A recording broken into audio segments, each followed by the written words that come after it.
Points up by Morris. Davis shoots it out. Ingram puts it down. It's up in the air. Ingram again. Gets it out to Davis.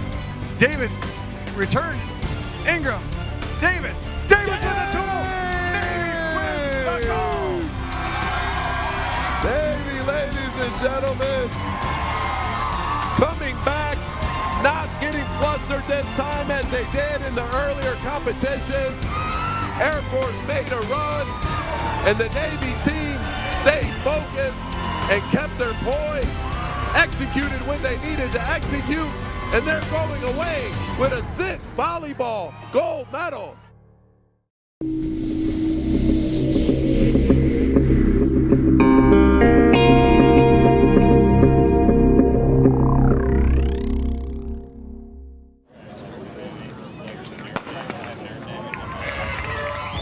So as the Ultimate Champion, I participate in one event in each of the 8 individual events.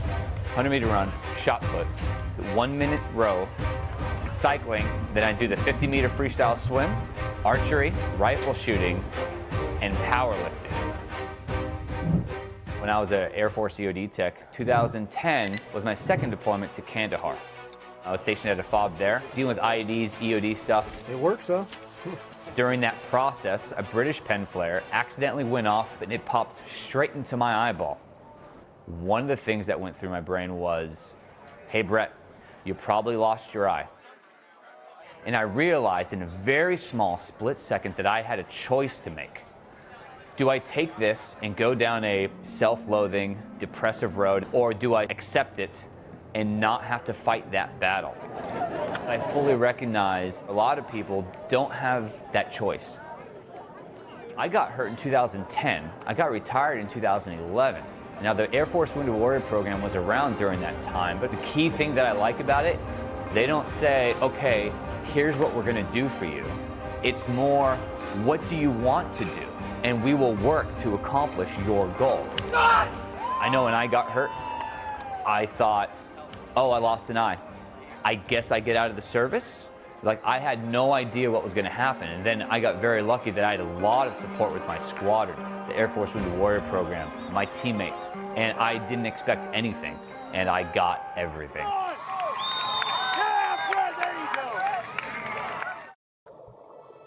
She's actually a bilateral baloney amputee. Her name is Amy Purdy, and she's a Paralympic snowboarder. One of my favorite quotes by her is, "Never let defeat defeat you." My name is Annika Hutzler. I'm here competing in the 2019 Warrior Games here in Tampa Bay, Florida. Before my injury, I was actually still in the schoolhouse to be a 2847, which is computer systems maintenance and ground electronics maintenance. I actually started having pain in my foot back in boot camp, and by the time I got to the schoolhouse, I was forced to go to medical, and there they told me I had a stress fracture in my right foot. After about 2 months of healing and walking in a walking boot, I didn't actually heal. I was actually in more pain, so they did an MRI and found a giant mass in my foot. It ended up being an intramuscular arteriovenous vascular tumor. Caused a lot of pain. It was actually engulfing the muscle in my foot, so by the time that we tried to do surgery, in order to remove all of the tumor, they would have to remove most of the muscle in my foot, and they ended up causing a lot of nerve damage and several infections, and after a while I was just done with the whole thing, and I've been asking them to cut off my foot for several months, and as of April 2nd, they finally did. I got transferred to Wounded Warrior in July 2018, and when you first walk into the Hope and Care Center, which is our big gym, there's just pictures everywhere of athletes of the Warrior Games, really, and I saw those pictures and I'm like, this is so cool, I want to do this. And you hear people talking about it because the Warrior Games are a really big thing. You're good, it's not a picture. I started out with just archery because I'd never done archery, I thought it was cool, and my coach suggested, hey, do you want to do the Warrior Games? And yeah, so since then, I've been training in archery, wheelchair track, wheelchair rugby, and swimming.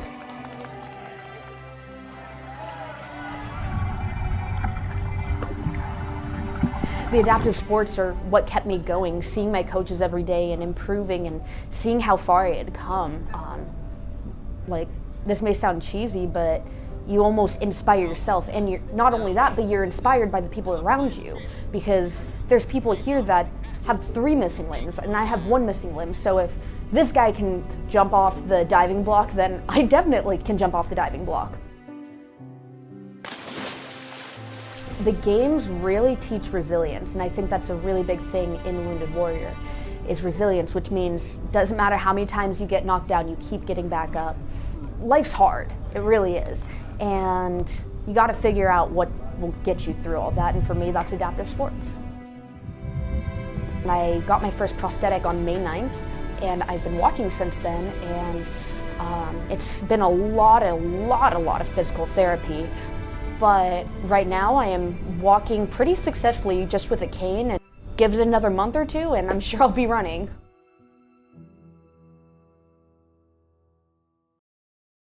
And he gets his team another point. Great court awareness. Oh, and that time Green went up with it. And if you're gonna block the serve, you gotta go hard. Schmidt puts it down. Schmidt out here, he might be earning a new nickname for himself, and that nickname is Killer, because he killed that ball that time. This program has done more for me than I can honestly describe in words, as far as what I've gone through, and after my amputation of my leg and having to kind of re-establish my identity and figure out who I was with my disability. But it's not something that's holding me back, but it's something that I can actually move forward with, and I can define and not let him define me. So get in contact with whoever your service rep is and get in, because this program does amazing things for people, and the relationships you build with people on your team, people from other teams, even other countries, is something that's going to last a lifetime. Golf was a big part of my rehabilitation process. When I went through everything that I went through, I didn't really like people a whole lot, so golf was a way for me to kind of get away and work on stuff in my head, which was kind of counterintuitive because golf is a frustrating sport in itself. But it was therapeutic for me, and I was excited. I competed in Invictus Games last year in golf, so I'm definitely happy that they added it to Warrior Games, and that's going to attract more veterans to come out and compete. And volleyball, of course, is my very close number 2. We're going for a 3-peat for Team Navy for gold. Up next, representing the U.S. Navy, it is Tyson Schmidt. You don't realize how much the fan cheering and the local support of the community really helps with these veterans. You know, they're out there competing and giving their all, and when you get the city coming out cheering, it's amazing. It's something to witness. Every sport, you're going to see people overcome things that just blow your mind, and it's humbling. You know, there's a lot of things I deal with in my personal life that you kind of let yourself get down on, but then you see guys out here just killing it, and it really humbles you and kind of opens your eyes to, I really don't have it that bad. I got to move forward and do what I got to do. It gives you something to strive for. So you go, each branch has their trials where you try out for the team, and then once you make a team, you can go to team camps, get practice, and then, you know, not only are you competing or practicing to compete in those sports, but it's more so you're building that friendship and that sense of family with the people that are on your team. You know, it gives you something to strive for, and then when you're here, this is your stage to shine and really show all the effort and all the work you put in, and hopefully walk out with some medals. But the amazing part about this program is, even if you don't walk out with a single medal, you walk away with memories and friendships, and you're essentially a sense of a family, and it's something you'll never lose.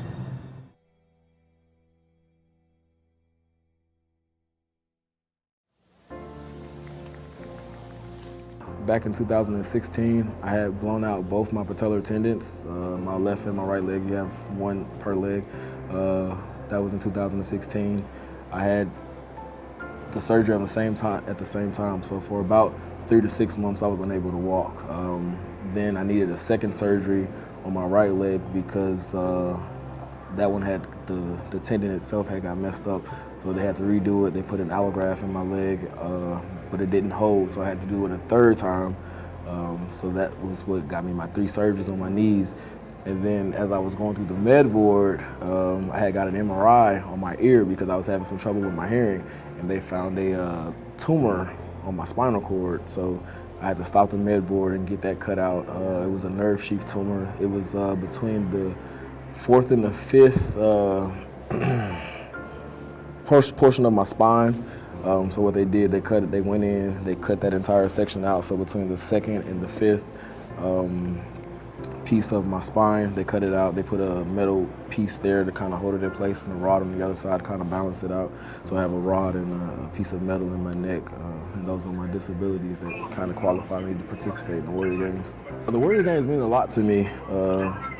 I'd be kind of disappointed if they took it away because I feel like this is a good venue for, soldiers with disabilities to get out and, show that just because you have this disability or that one, it doesn't stop you from being a person or an athlete. You can still get out and, do these adaptive sports because your disabilities don't define you. I kind of felt like as I was going into my disabilities, as they started racking up, I felt like they were starting to define me. And, my good friend, Buddy Karolov, he was my sports rec at the time.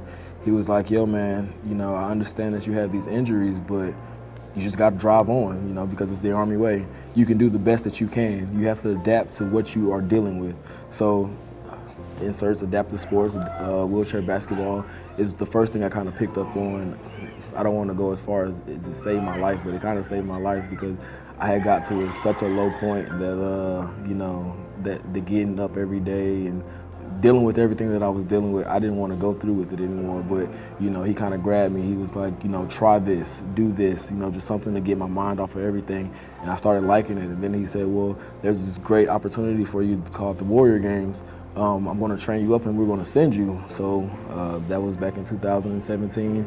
And I went to El Paso and I loved it. And they called me back. They said, hey, we want you to come out for the Warrior Games.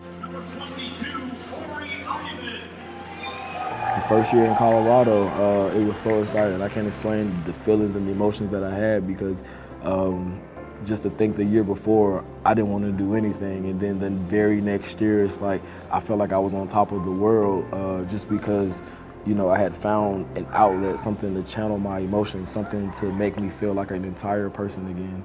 So I'm very grateful for the Warrior Games, and I hope it never goes anywhere because there's other people in the world, I'm sure like me, maybe worse, maybe better, that need the Warrior Games. They don't know it yet, but it will help them realize that just because, you have the disability, it doesn't define who you are.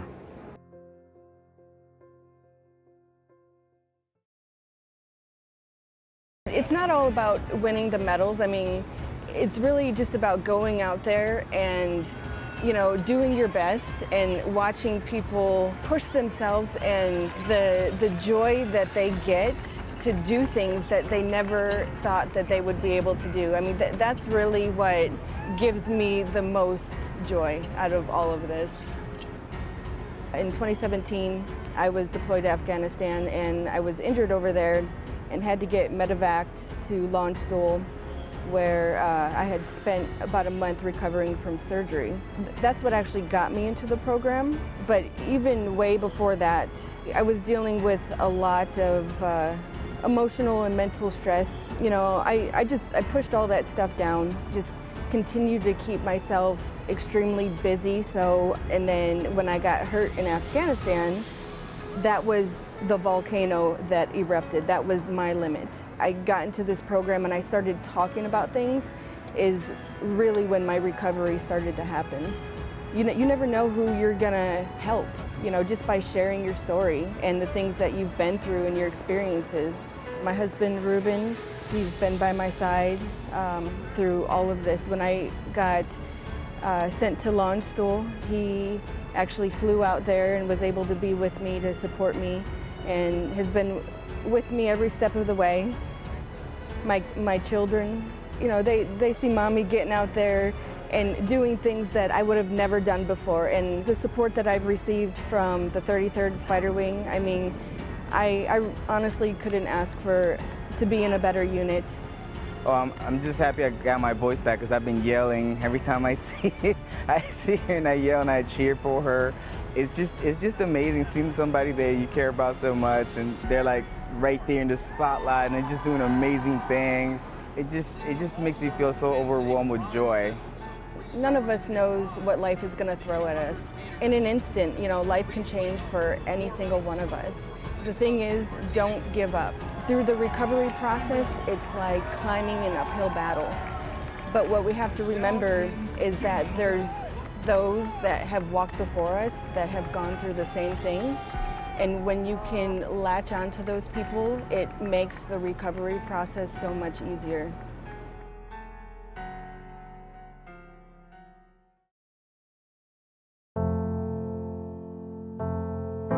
When I first got injured with a brain injury, I couldn't figure out what's going on with me. But going into the Navy program, adaptive sport program, through Navy Safe Harbor, I've come to learn that there are others out there that are just like me. I look at my teammates. They are probably the people that encourages me a lot. I'm not a complainer. My wife can tell you, maybe it's because I don't remember how to complain. I know she put up with a lot with me, even before she understood what was going on. She had no clue. And she's still learning how to deal with me. I'm outside of comparing myself now to where I used to be. Every time I get selected, I just feel blessed, and I'm grateful. I don't look at it as an entitlement. I'm Lieutenant Daniel Lee, and my family inspires me. I would just tell people, and I do tell people, just get out and try it. It can be super scary, but there's so many connections, friendships that you can make through adaptive sports.